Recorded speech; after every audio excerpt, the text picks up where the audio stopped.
while people talk about the environment and global warming, they don't really get to the root causes. जैसे अन्न वैसे मन. So what you eat is what the body becomes and what our thoughts and our emotions become. You know, in getting ready, there's the water that we use, there's the soap that we use, and then that goes into the ocean. And I don't quite know what happens after that to the ocean with it. The way animals are bred and the way they are slaughtered is simply not acceptable. Hi everyone, welcome to BND TV, and my name is Dinesh, and it's such a pleasure and joy to welcome Kavita Vinod Khanna today, and of course Nisheeta Bajaj, who is not a guest anymore. She in fact plays the role of the host in so many of our talks, and we are going to discuss a very interesting, but it could turn out to be a controversial topic. And if we start fighting, don't run away. You're in for some entertainment. This is the topic of the meat industry, or let's say vegetarianism. And I would just hand it over to Nisheeta to drive us. Thank you, and lovely to be back. And in the spirit Dinesh spoke about, how about we start with a picture? Kavita, do you recognize what you see here? Yes, absolutely I do. It's a meal that we had yesterday. It's a meal from your home. This meal Tell is us more. vegan, and it was just one of the most delicious meals I've had in a really, really long time. There's no dairy in it, and so tasty and so healthy. Thank you so much, Nisheeta, to you and Flavy for the meal. It was really good. Pleasure. And as Kavita said, what is special about this meal is that, yes, it's fantastic to taste. It's great to look at. It's really, really special, but it's also really special because it's all vegan. And I'm actually in the European countryside.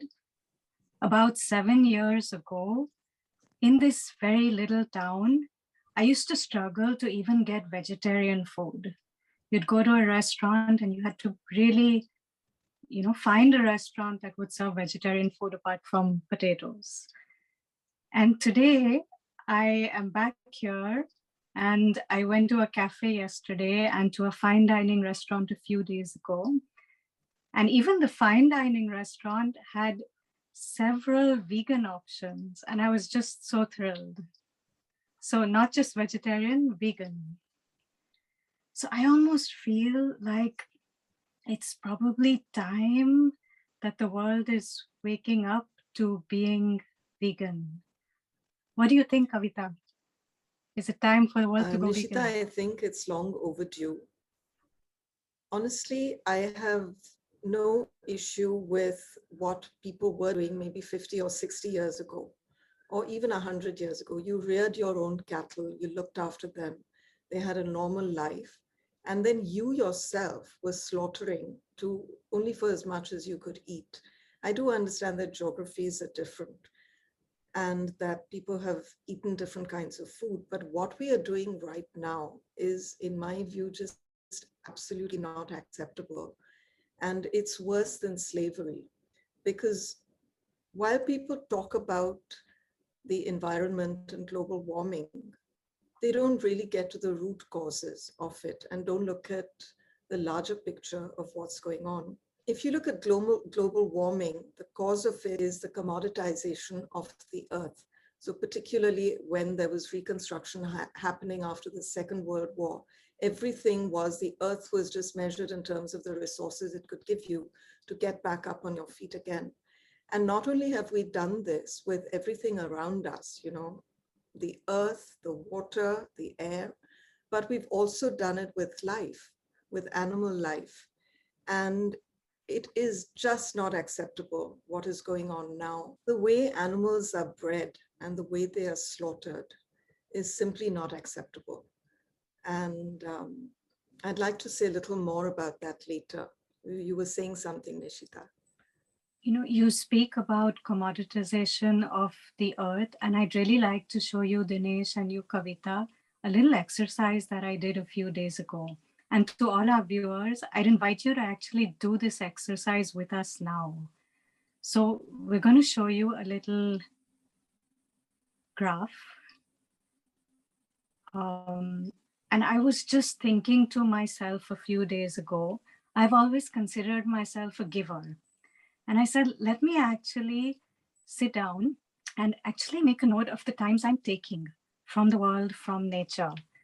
And if you, this is how I plotted it, but feel free to plot it the way you want. But I thought of the different activities I do. And to begin with, for instance, one gets ready in the morning. And very simply, I did this spontaneously. So it's not really to make a huge laundry list, but in getting ready, there's the water that we use, there's the soap that we use, and then that goes into the ocean. And I don't quite know what happens after that to the ocean with it. Then there's, of course, the clothes you wear, and that we give so much importance to. And I'm only counting that as one.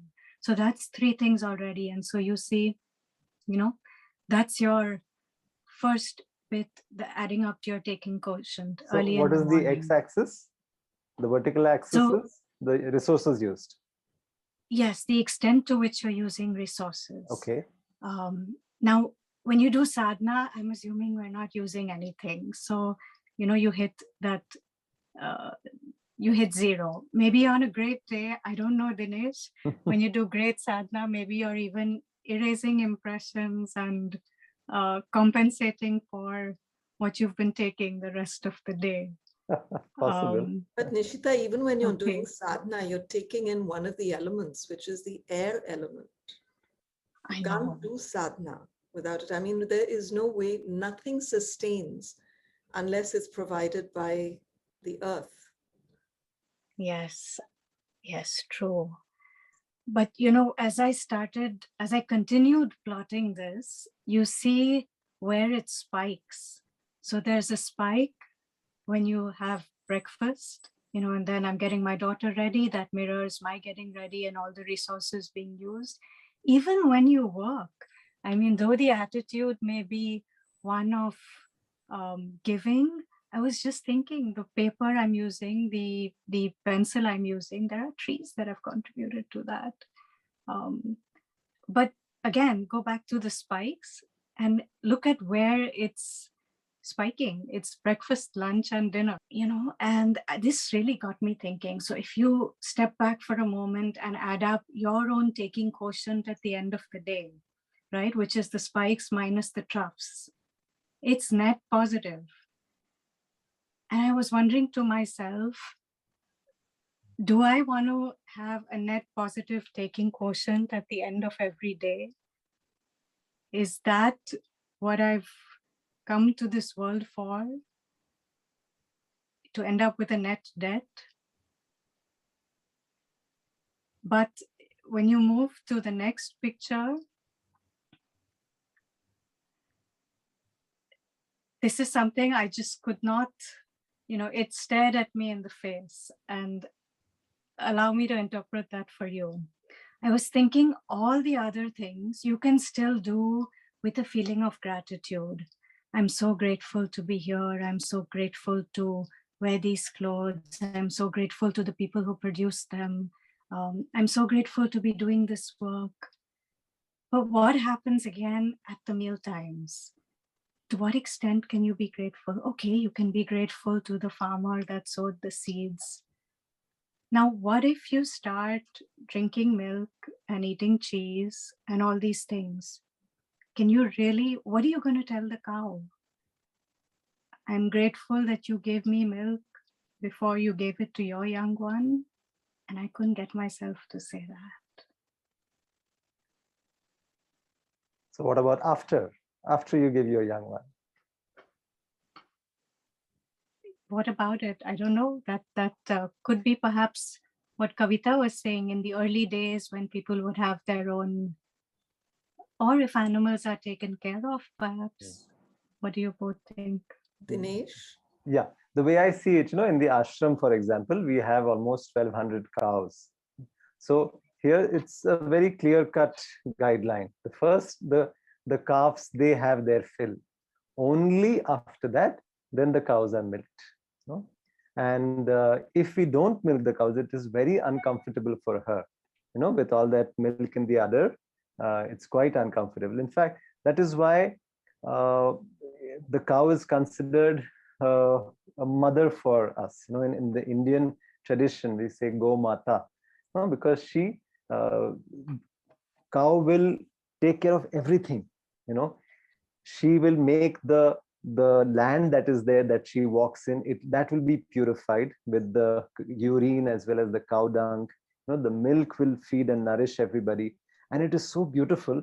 I've heard that the cows, they're quite sensitive. So if, as Kavita was saying, if you have a cow at home, let us say, take a village environment, and the cow will sort of sense she will nuzzle the people around, and when we are closer together, she will sense what is happening in the person's body, and she will go and eat those very herbs or the shrubs that is required, that gets into the milk. And when you have that milk, you are sort of balanced, you come back to good health. Yeah. It is so amazing. Dinesh, I don't know that I can agree with you on this, because of the way things are now.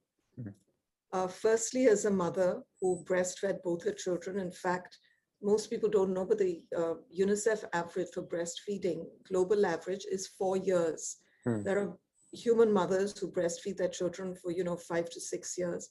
There's something very scientific about it, because if you look at the human child, when it's born, its brain is not fully developed, and it's developing almost till about 18 years now, the research says.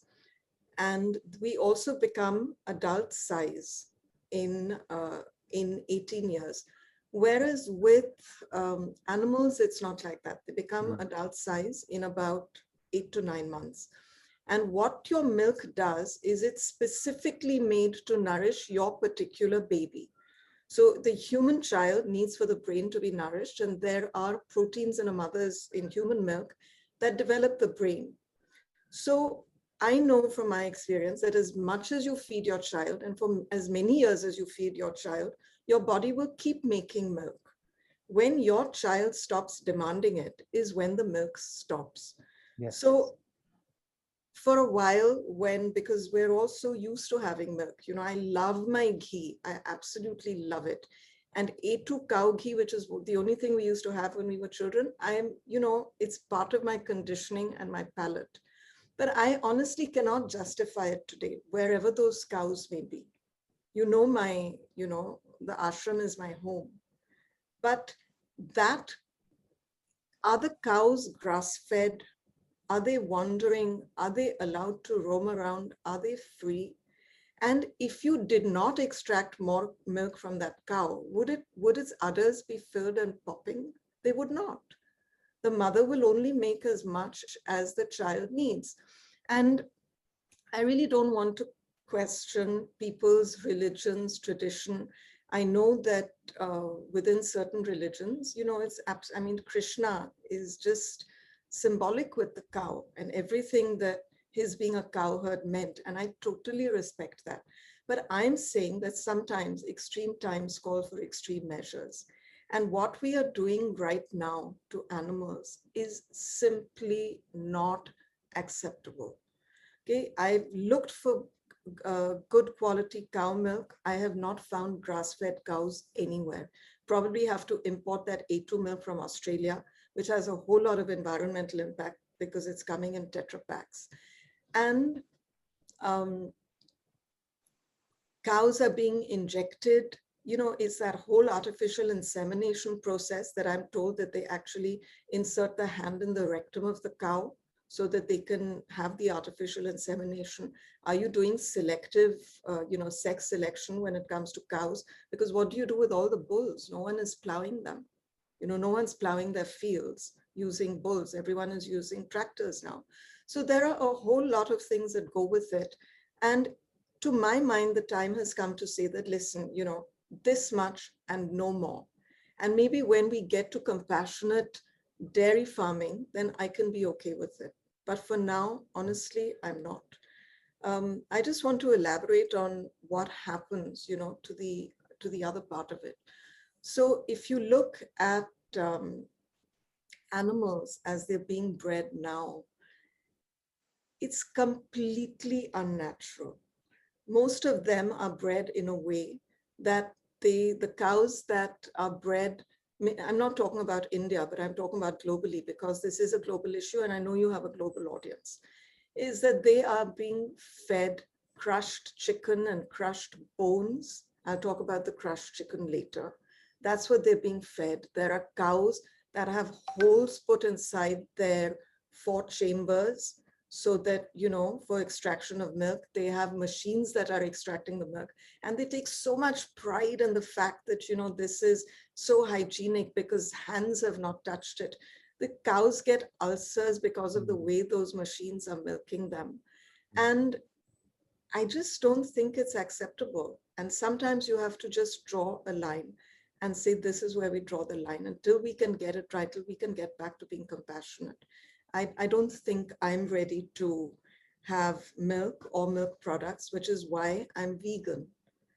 And as you can see from the image that Nisheeta put up, you can have absolutely delicious and nutritious vegan food. It's a complete fallacy to say that you can't get proteins if you're vegan, because every animal you look at is getting the 12 primary amino acids from plants. So all the 12 amino acids that are required for bodybuilding and repair are all available in plants. If you balance your diet, you eat nuts, you can get all the nutrition you need.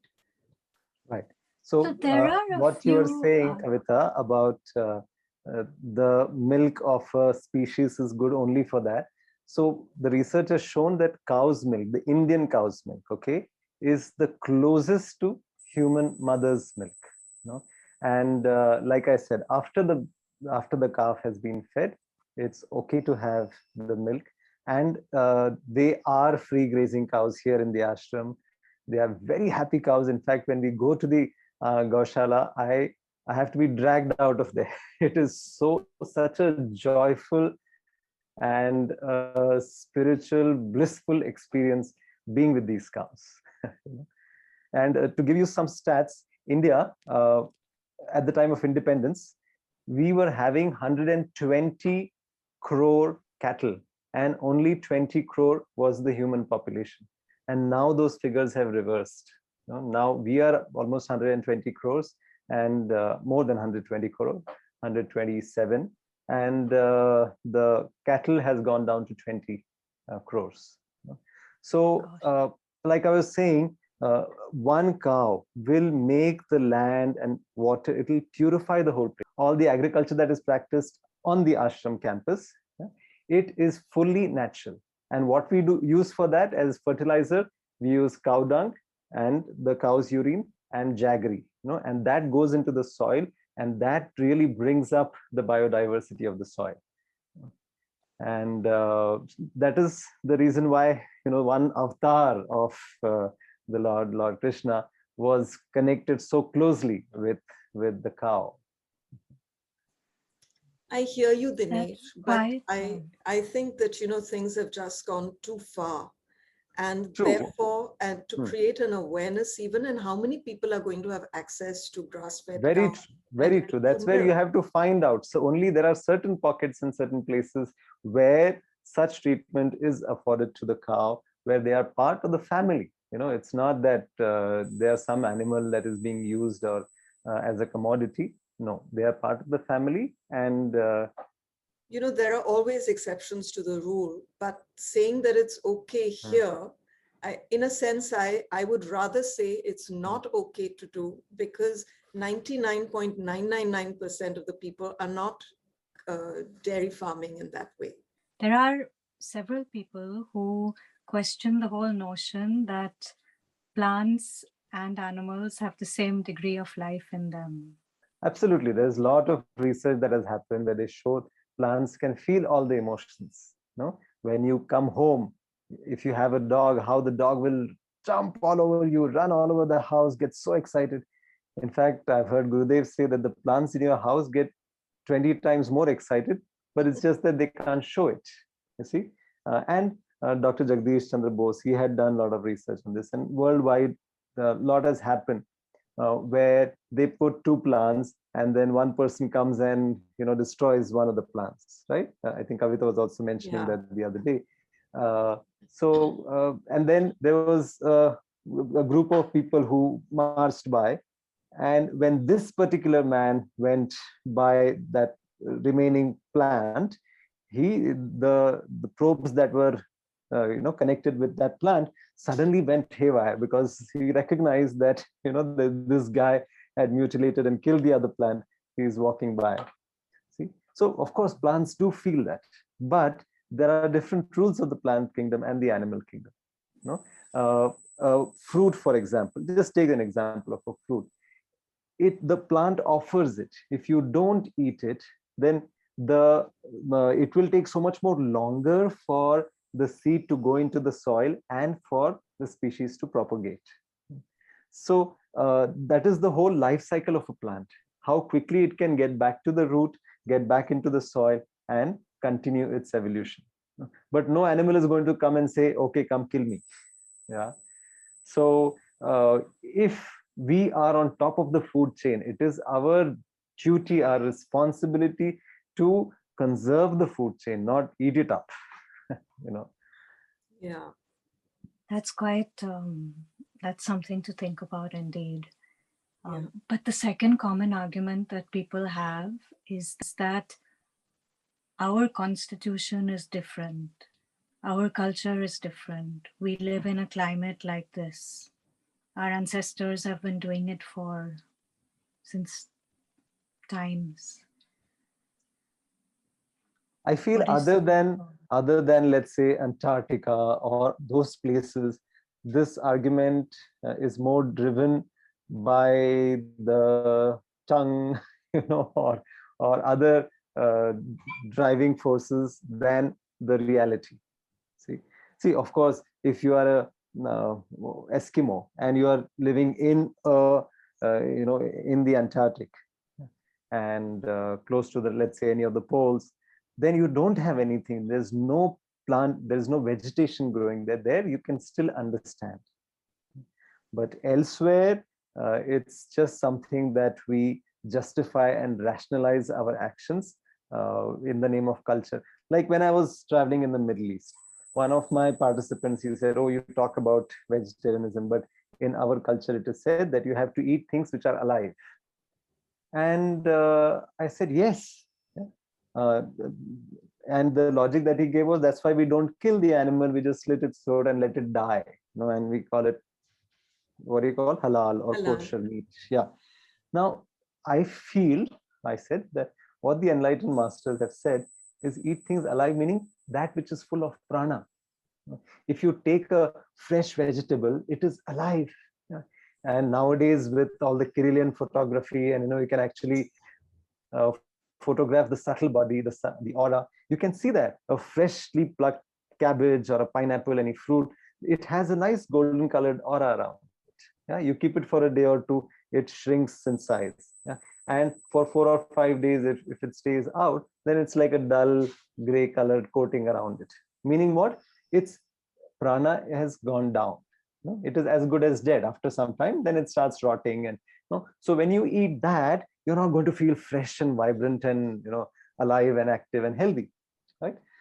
So alive meaning that which is full of prana.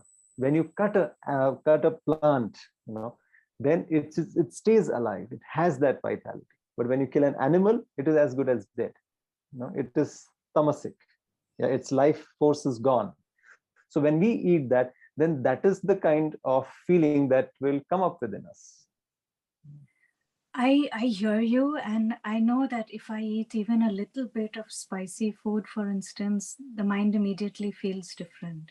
But taking what you've said and extending it, there is this third big common argument that people have, which is, I know XYZ who lived until he was 95 and was happy and was healthy. So shouldn't it show up somewhere? This is a common argument that people. So longevity is not just the only factor. Yeah. In fact, for longevity, they have seen what matters most in one of the studies is your social interactions.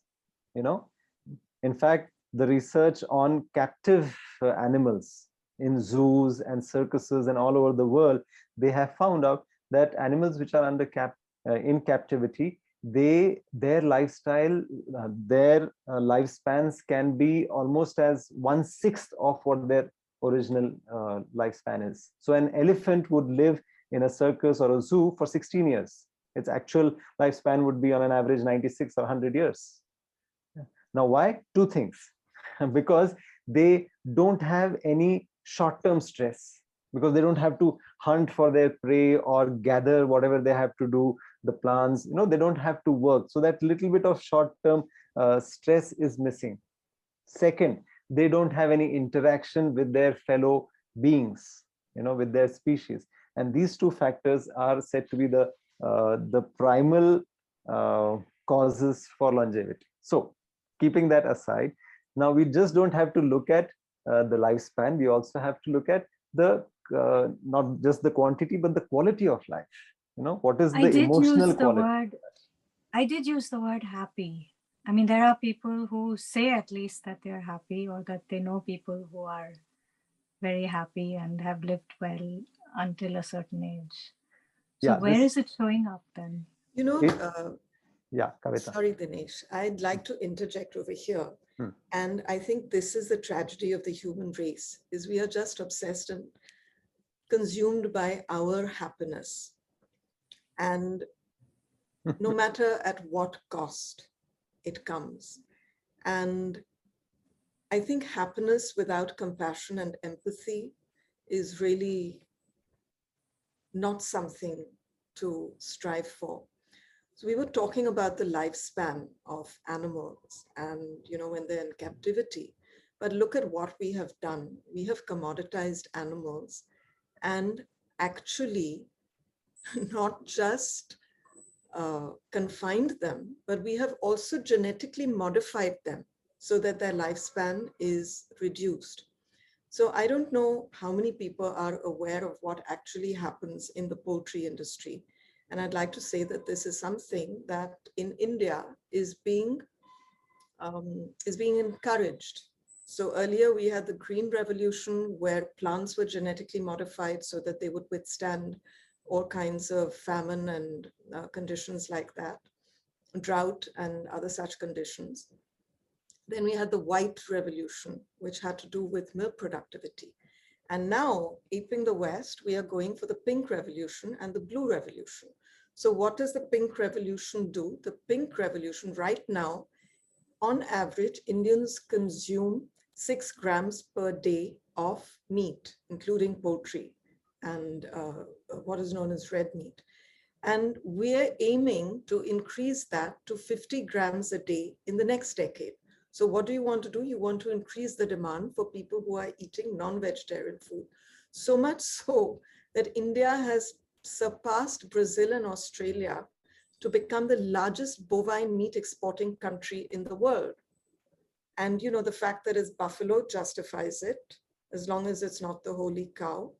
And what really pains me is the way that these animals are bred. Now, I'm talking about India because they take great pride, as I said, in saying that they conform to international hygiene standards with a zero hands touch policy. So you keep an animal absolutely confined, you take it, you're probably lifting it up with some kind of pulley. It's all for export. It's going to countries where they want kosher and halal meat. And so it's lifted, it's slit, it's hung, its blood is drained. And all of these animals, I've seen films of this. I would recommend to people, they go to the PETA website. It's a 10-minute film called Meet Your Meat, which is like in meet and greet, that meet your MEAT meat. You have to see how they prod these animals to take them to the point where they can be hung, on those hooks, and what they have to do to them, how they beat them. They're just bludgeoning them and bludgeoning them and bludgeoning them, because you can't really control, a cow or a buffalo. I mean, it's just not okay. In poultry farming, what they've done is they've been genetically modifying chickens for years.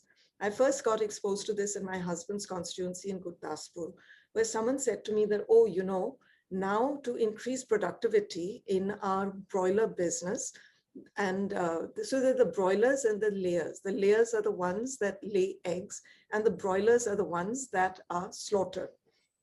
So what they've done for the broilers is they've genetically modified them so that they become adult size. In the constituency, they were telling me they had a new genetically modified embryo that became adult size in 29 days, when actually a chicken would become adolescent. And, you know, humans become adolescent when they start menstruating. And that's at about 11 years old, 12 years old. You're not fully adult, but they start menstruating, or the equivalent of that in hens, when they are about 18 weeks, if it's natural. What they've done is they make them adult size in 29 days. And they're genetically modified so that 80% of the weight is in the breast area, because people want chicken breast, chicken steak, boneless chicken. And it's a nightmare, because here it's the equivalent of a 2-year-old baby that weighs about 70 kilos, because their limbs are not genetically modified to grow. Many of them, you know, they collapse on their limbs, they have heart attacks. And if you look at them, firstly, all your broiler chickens are white. Now, you know, they have different colors. They were not, because they are all standardized and genetically modified. About the layers, I have personally seen this myself. I'd gone to one of these farms to see what they were doing.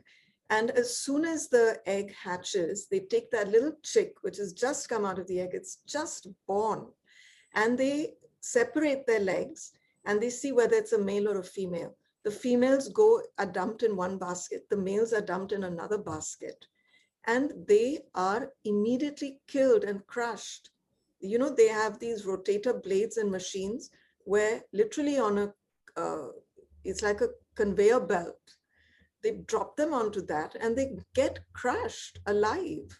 And this is what they are using to feed the livestock that is cultivated for slaughter, which also is confined. So what do they do in order that you can increase your product? See, look at how it all comes down to the human being, human greed, and what humans are doing. If you had, let's say, you know, one of these chicken coops, your size of your factory is, let's say, 1,000 square feet. If those chickens took about 6 to 8 months to become adult size and you were going to slaughter them, you would be able to get a crop of 1,000 chickens every 6 to 8 months. So what have they done? They've genetically modified them so that you now get about 8 or 9 times that produce in the same amount of time. If that's not enough, if they were normally, you know, free range and grazing and roaming around as they would be in your farm, if you did it in a humane way, or the way it was done for the way that our ancestors did, then they would, you know, you would have like maybe about 20 of them. They would also be laying eggs. The eggs, they would lay 24 a year. Now the layers have been genetically modified so that they lay 250 eggs a year. I mean, what are we doing? You pack them one on top of the other. The stench, they're all collapsing because their limbs are collapsing in their own urine, feces. Then they get culled if they're not healthy enough because of what you've done to them.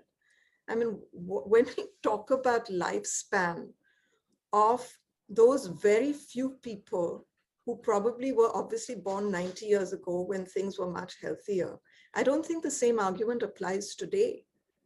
And because you are in some, you know, living in some fantasy world that you're going to eat like this and be very healthy, when all the studies show that meat is directly causative of cancer. I mean, what kind of world are we living in? And where has our compassion gone? Do you think this is, can anyone think that this is acceptable? Should animals be treated like this? You take those little baby calves, you know, and then they put them in a cage, which is exactly the size of their body. Those calves are not allowed to move at all because they want the lightest color of veal, because that's such a rarity and it's such a delicacy. So if they move, they develop muscle and the meat is not tender enough. So you lock them for their entire life, which is going to be a few months. It's a baby, and then you take it to slaughter. They're doing this with all animals. They're doing it even with your beef, with your pigs, with your chickens, everything, everything, everything. I mean, how can we allow this to happen? No, it is said that jaise anna vaise man. So what you eat is what the body becomes and what our thoughts and our emotions become. So what that animal is going through, you know, all that emotion, all that trauma, all that fear, and you know, that is going into the cells at a cellular level. All that is being stored, and when a human being eats it, they also start feeling all of that. And this is my opinion, that that is the reason why among meat eating countries or cultures, the emotional issues have become much more. Mental issues have escalated tremendously. So Dinesh, picking up on what you just shared about what you eat being linked to how you feel and therefore perhaps how you express yourself. I've just been thinking 9 out of 10 people that you speak to these days share with you that they have some form or the other of trouble in their relationships. And I think it's culture agnostic. It really doesn't depend on age. They might be teenagers, they might be married, they might be much older and, you know, into their marriage for several years. But everybody seems to be having trouble with relationships. And there is a very interesting piece of work by Dr. John Gottman, and he has what he calls the magic ratio. And it fascinated me because I've also seen it. He describes the ratio of praise to criticism. And he says that for a healthy relationship, it needs to be 5:1.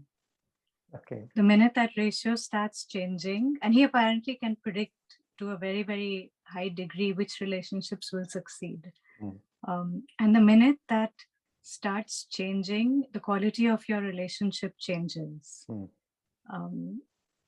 And when it hits 1:1, the relationship ends. So I'm assuming 5 is praise and 1 is... Yes, absolutely. Praise is to criticism. Right. And I'm just wondering, is, you know, how you, whether you praise or whether you're critical in mindset or in what you say, is that a function also of what you eat? Yeah, definitely. No, our nervous system can be in two states, right? One is the fight or flight response, which is the sympathetic nervous system. And the parasympathetic nervous system is the rest and digest, the growth and heal, you know. And what Kavita was sharing, if an animal is being treated the way most animals are in a factory farm setting, then their system is only purely in the sympathetic mode, you know, fight or flight. So every cell of their body is going to be full of adrenaline and cortisol and all these, you know, toxic chemicals, right? And when the human being eats it, obviously their system is going to be flooded with that. And also antibiotics, what Kavita was mentioning, you know, their growth is hastened so much, so all the growth hormones and the antibiotics. So those are going to be, you know, consuming our trillions of cells, right? And then it will definitely show up in our attitudes, in our behaviors, No, and that is the reason why the world today is either going into depression and suicidal tendencies. There's so much of loneliness that is happening out there. And on the other hand, there is so much of aggression and violence. So I feel food is something that is so important and vital, and it is our choice. So if we can make the right choices, if we can live a more kind, compassionate lifestyle in tune with how nature has built the human system, then we will be more happier, and we can contribute, we can sustain life on this planet in a much better way. And it's so easy to make the right choice.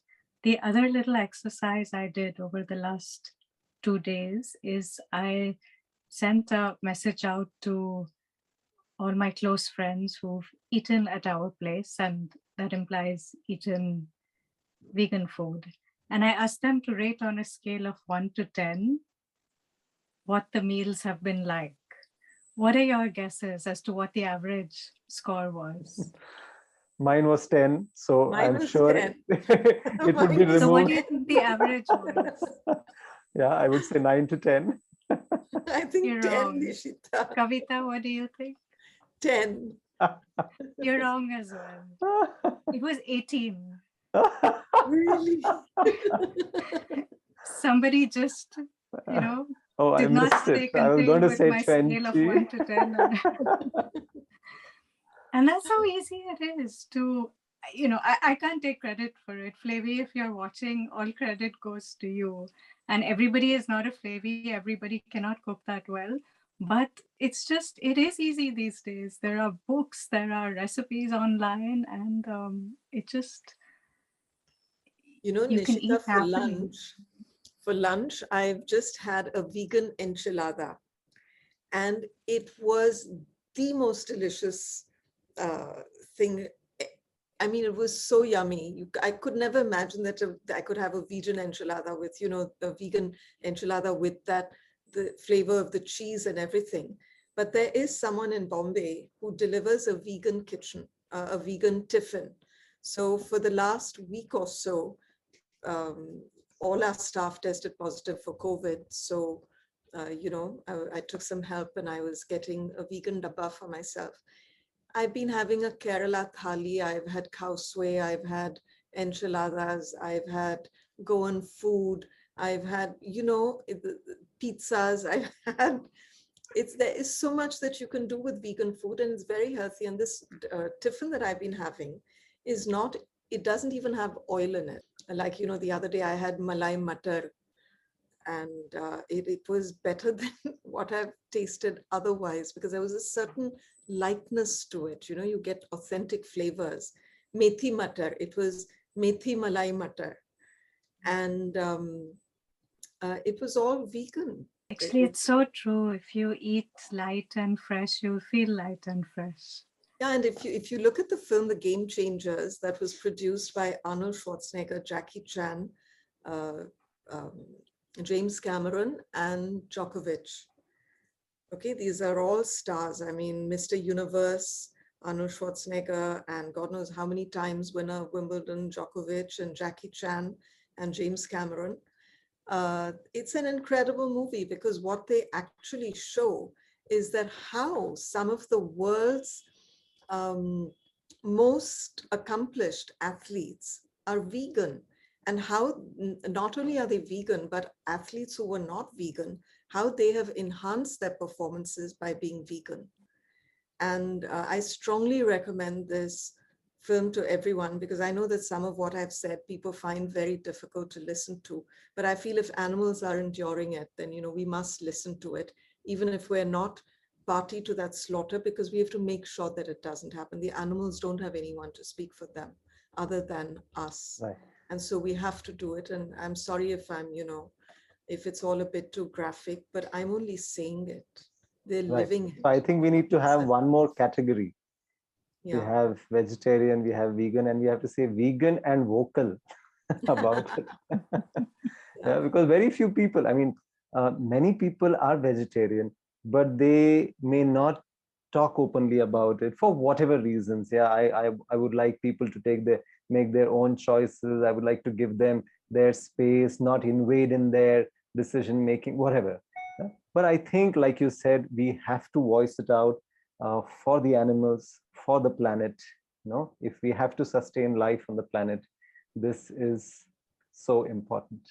Yeah. I was invited by the United Nations. Gurudev was invited. I represented him in Iran a couple of years back, and this was a conference on religion, on philosophy, and on food. You know, and I was just thinking in my mind, how am I going to talk about, let's say, vegetarian being the very important cause for sustainability of the environment, ecology, all that. And before me, the UN head at that time, I don't remember the name, he came up. No, no, sorry, not the UN head, UNEP, and United Nations Environmental Program.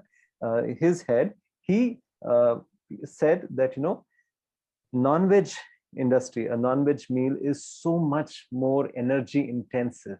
We need resources 30-40 times more to make a non-vegetarian, a meat based meal, meat-based planet, towards instead of a plant-based lifestyle.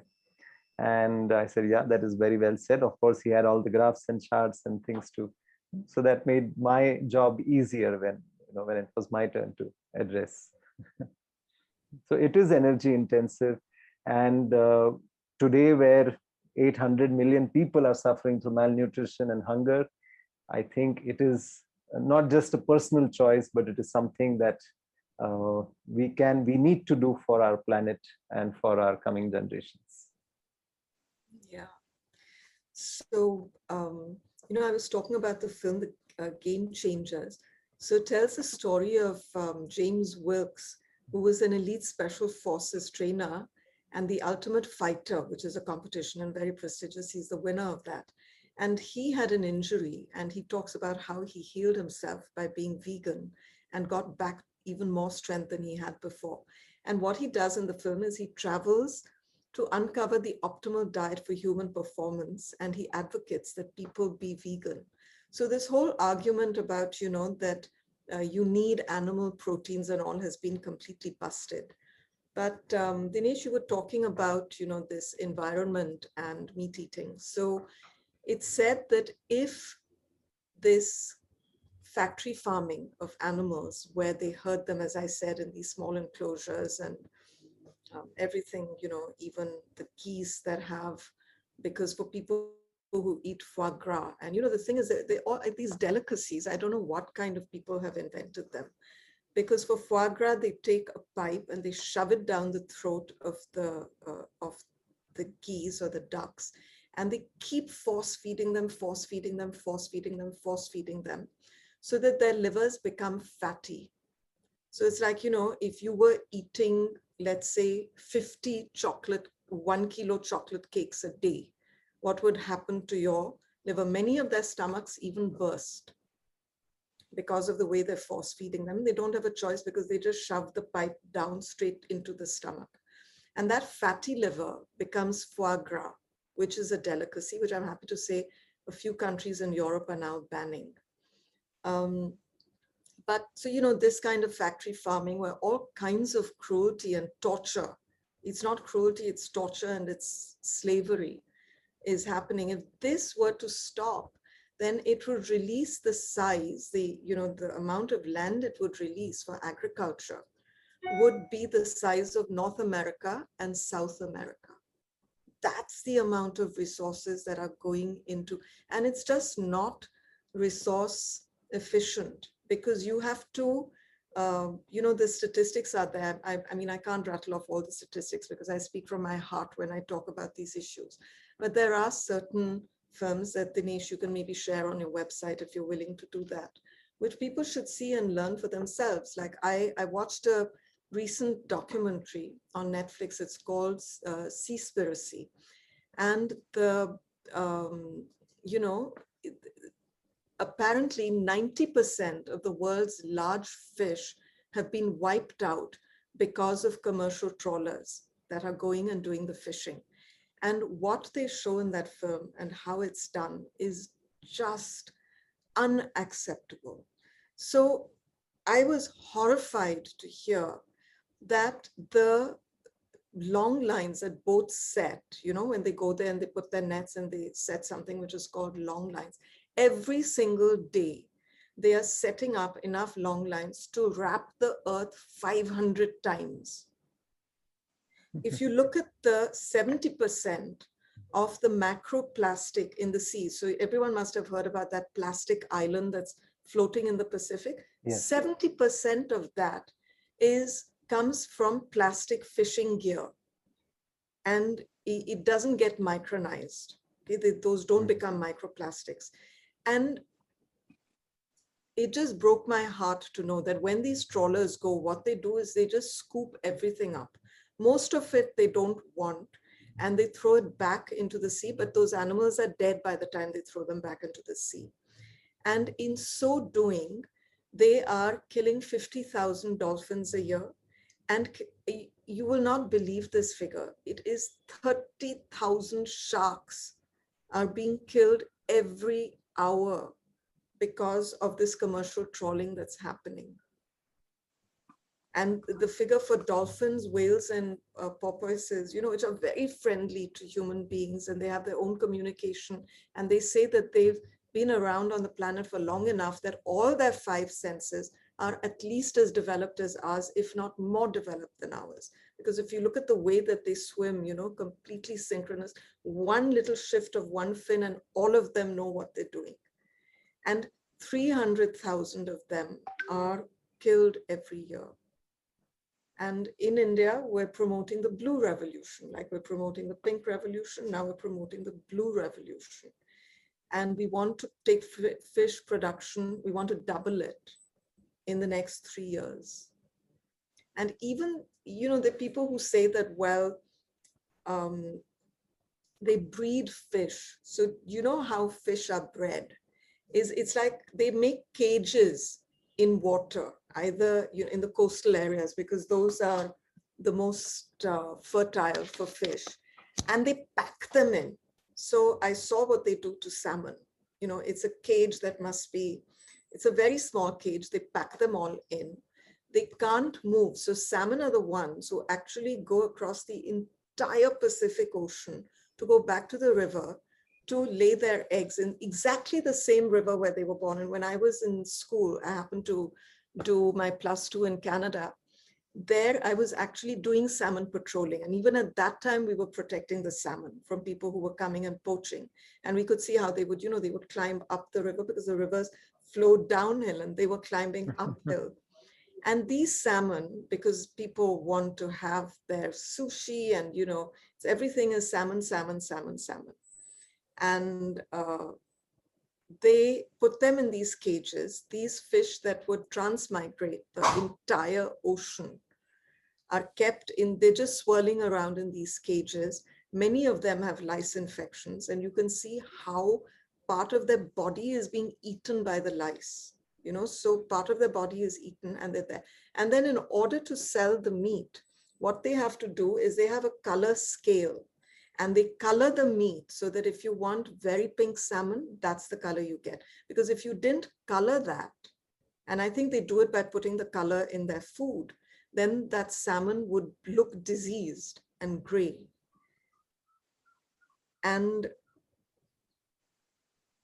I learned from the film that actually it's the whales and the dolphins that do much more in terms of the carbon cycle. So we're emitting so much of carbon.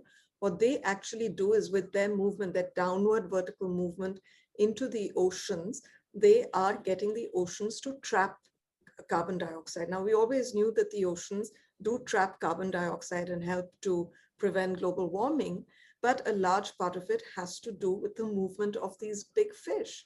And as I said, 90% of the large fish have been destroyed. The good news is that the sea rejuvenates very quickly. So we saw during the lockdown that, the coral reefs that were dead, or believed to be dead, started rejuvenating because the plankton survived. It's a small fish that eat the bigger fish, and that's how the whole cycle goes. So it's very easy to revive, but for that, we have to take certain, really happy decisions, which is I'm not going to kill any form of life to eat. And I Any guess sentient if being must person, not be killed for me to put in my mouth. and I feel more a person meditates or is in the knowledge, then they would be taking these happier decisions for their countries or for our planet or for their families. Some of the stats you spoke so much from the heart, Kavita. Yes, some of the facts about food, how it affects, especially the meat, how it affects the energy or the emotions or the ecology or the economy of a nation. We have put it in our food chapter in Happiness Express, and a little bit on Ready, Study, Go as well, how food affects our learning process, our studies, and but I'm glad you're talking about all this, because sometimes the argument that people put is, oh, fish is like sea, what do they call it, sea plants, Sea vegetables. Sea vegetables, yeah. So they say fish is sea vegetables, but yes, the ocean the ocean ecology is very delicate, and we are really harming that balance, that delicate balance. I think the only thing left to think about now is how we inculcate compassion in everybody right from a young age. And I've seen little... If what used to happen earlier is that you farmed the animals and children saw what was happening. They were children, they were animals that were their pets, and they didn't want to eat the meat. It's that there's a complete disconnect between the process and what's on your plate. Nobody looks beyond the plate and the palate. And that's the tragedy. Sure. A tragedy for the animals and for them also, because when we have more time, maybe another time, I'd like to share about what the studies show about the connection between non-vegetarian food and health, including cancer. There's actually a book now called How Not to Die.